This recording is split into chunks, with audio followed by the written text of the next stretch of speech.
ಮಗ ಅಂತ ಹೇಳ್ಕೊಳಕ್ಕೆ ನನ್ಗೆ ನಾಚಿಕೆ ಆಯ್ತಿದ್ದೆ. ಮೂಗ್ದಾರ ಇಲ್ದೆ ಮೂಗುನ್ ಬಸವನ್ ತರ ಬೀದಿ ಬೀದಿ ಅಲಿತಾ ಇರ್ತಾರೆ. ನನ್ ಮಾತು ಕೇಳೋ ಹಂಗಿದ್ದಿದ್ರೆ ನಿಮ್ ಮಗಳ ಕುತ್ತಿಗೆಗೆ ತಾಳಿ ಕಟ್ಸಿ ನಾನು ಸೊಸೆ ಮಾಡ್ಕೊಂತಿದ್ದೆ.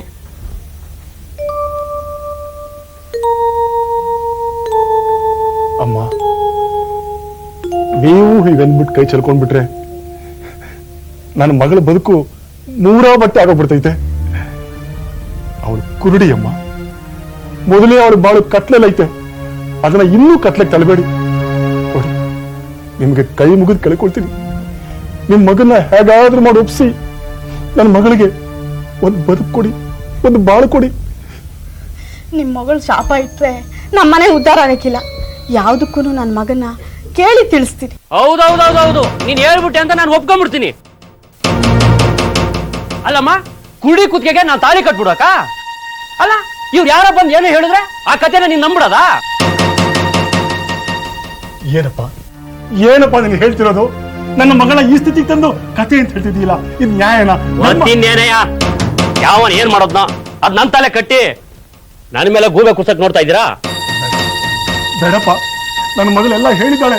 ನೋಡು, ನಿನಗೆ ಕೇಳ್ಕೊಳ್ಳೋದಿಷ್ಟೇ, ಅವಳು ಒಂದು ಬಾಳು ಕೊಡು, ಒಂದು ಬದುಕು ಕೊಡು. ಇದೊಳ್ಳೆ ಚೆನ್ನಾಯ್ತಪ್ಪ. ಅವಳು ಹೇಳಿ ಕೇಳಿ ಕುರುಡಿ, ಅವಳು ಬಾಳ್ ಯಾವನ್ ಹಾಳು ಮಾಡೋದ್ನ ಏನ್ ಕಥೆನೋ? ಆಯ್ತು, ನೀನು ಹೇಳೋದ್ರಲ್ಲಿ ನಿಜ ಇರ್ಬೋದು, ನಿನ್ನ ಮಾತು ನಾನು ಒಪ್ಕೊಳ್ತೀನಿ. ಅವಳು ಕುರುಡಿ ಇರ್ಬೋದು, ಅವಳಿಗೆ ಎರಡು ಕಣ್ಣು ಕಾಣದೇ ಇರ್ಬೋದು, ಆದ್ರೆ ಒಳಗಣ್ಣು ಅಂತ ಒಂದಿದೆ, ಅದರಿಂದ ಅವಳು ನಿನ್ನ ನೋಡಿದ್ದಾಳೆ. ಇದ್ದಿದ್ರೆ ಅವಳು ನಿನ್ನ ಹೆಸರು ಯಾಕೆ ಹೇಳ್ಬೇಕು? ನಿನ್ನ ಹೆಸರು ಯಾಕೆ ಹೇಳ್ಬೇಕು? ಅವಳು ಒಳಗಣ್ಣಿಂದ ನೋಡ್ಬಿಟ್ಲು, ನೀನ್ ಹೊರಕಿವಿಂದ ಕೇಳ್ಬಿಟ್ಟೆ ಅಲ್ವಾ? ಅಲ್ಲಪ್ಪ, ಹೋಗ ಅದೇ ಕೆಲಸ ನೋಡು. ಏ ಕಿಟಿ, ಒಂದ್ ಹುಡುಗಿ ಕಣ್ಣೀರ್ ಹಾಕಿದ್ರೆ ನಮ್ಗೆ ಒಳ್ಳೇದಾಗಕ್ಕಿಲ್ಲ ಕಣೋ. ನಿನ್ಗೂ ಒಬ್ಬ ತಂಗಿ ಇದ್ದು ಈ ಪರಿಸ್ಥಿತಿ ಬಂದಿದ್ರೆ ಏನೋ ಮಾಡ್ತಿದ್ದೆ?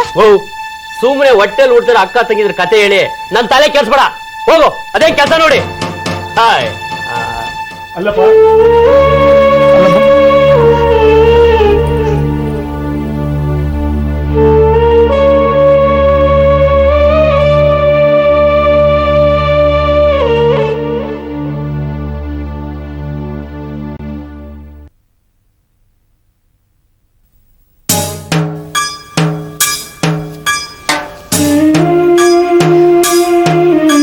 ನಮ್ಮ ಹಣೆ ಬರನ ಎಷ್ಟು ಅಂತ ಎಲ್ರ ಮುಂದೆ ಹೇಳೋದು.